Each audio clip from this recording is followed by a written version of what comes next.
Prinsip dasar memahami dan mengatasi kesulitan belajar siswa.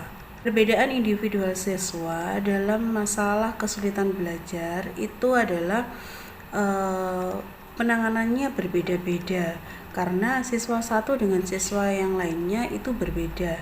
Namun demikian, kita dapat melakukan pengatasi kesulitan belajar siswa dengan cara yang pertama, kita harus mengetahui terlebih dahulu penyebab timbul dari kesulitan belajar yang dialami oleh siswa. Kemudian yang kedua, kita baru bisa mengatasi masalah kesulitan belajar yang dialami oleh siswa. Faktor yang mendukung dalam penyebab kesulitan belajar siswa setelah diteliti oleh beberapa ahli, terdapat beberapa faktor utama yang mendukung dari kesulitan belajar siswa. Yang pertama yaitu faktor keturunan, faktor gangguan fungsi otak, faktor pengorganisasian berpikir, faktor kekurangan gizi, dan faktor lingkungan. Faktor keturunan. Halgren melakukan penelitian dengan objek keluarga dan menemukan rata-rata anggota keluarga tersebut mengalami kesulitan dalam membaca, menulis, dan mengeja. Setelah Halgren telah meneliti secara mendalam, ternyata salah satu faktor penyebabnya adalah faktor keturunan, di mana faktor keturunan itu bisa juga menjadi faktor dari penyebab kesulitan belajar siswa. Faktor yang kedua yaitu faktor gangguan fungsi otak. Ada pendapat yang menyatakan bahwa anak yang lamban belajar mengalami gangguan pada syaraf otaknya. Beberapa peneliti menganggap bahwa terdapat kesamaan ciri pada perilaku anak yang mengalami lamban atau kesulitan belajar dengan anak yang abnormal. Hanya saja, anak yang lamban belajar memiliki adanya sedikit tanda cedera pada otaknya. Oleh sebab itu, para ahli tidak terlalu menganggap cedera otak sebagai penyebabnya kecuali ahli saraf membuktikan masalah ini. Faktor yang ketiga, pengorganisasian berpikir. Siswa yang mengalami kelambanan atau kesulitan belajar akan mengalami kesulitan dalam menerima penjelasan tentang pelajaran.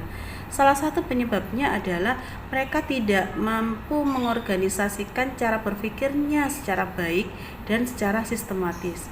Misalnya, anak yang sulit membaca itu pasti akan sulit pula merasakan atau menyimpulkan apa yang telah dilihatnya. Faktor yang keempat yaitu faktor kekurangan gizi. Berdasarkan penelitian para ahli yang dilakukan terhadap anak-anak, ditemukan bahwa ada kaitan yang erat antara kesulitan belajar dengan kekurangan gizi, yang mana artinya kekurangan gizi itu menjadi salah satu penyebab terjadinya kelambanan atau kesulitan belajar siswa.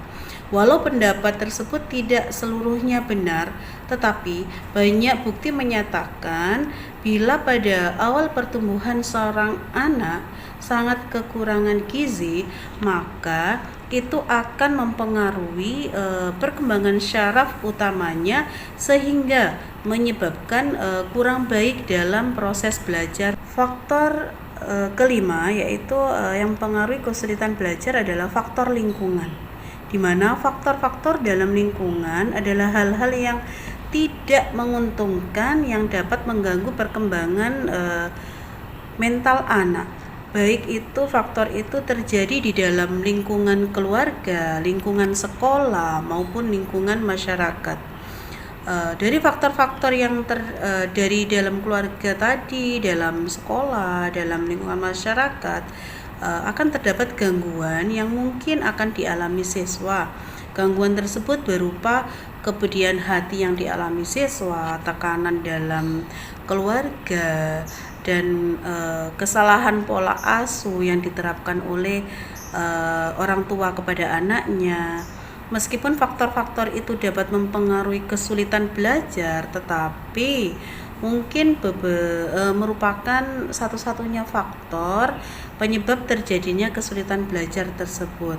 Namun yang pasti faktor tersebut dapat mengganggu ingatan dan daya konsentrasi anak dalam proses belajar siswa. Setelah kita mengetahui penyebab-penyebab dari kesulitan belajar siswa, maka kita akan bisa membantu siswa dalam mengatasi masalah-masalah kesulitan belajar siswa.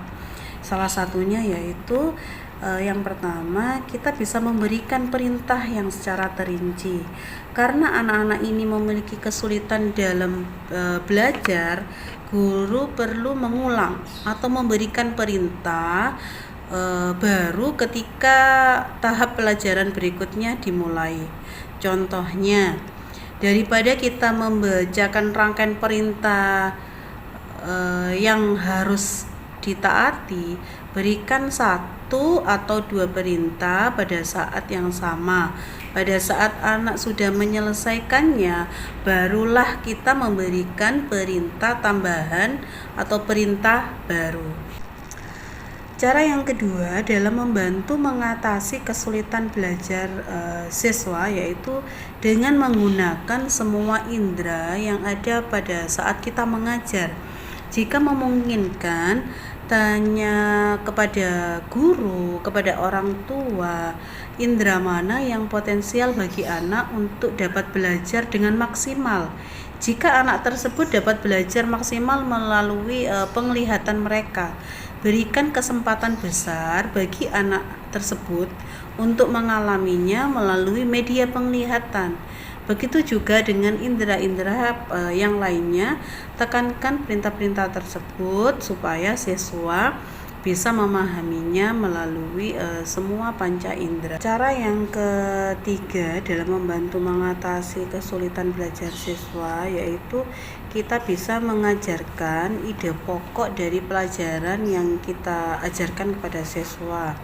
Murid yang mengalami kesulitan belajar itu bisa memberi rincian dari pelajaran yang kita sampaikan, meskipun mungkin mereka tidak tahu apa inti dari pelajaran yang kita sampaikan. Kesulitan belajar yang keempat yaitu kita bisa menghindarkan gangguan-gangguan yang mungkin ada di dalam kelas.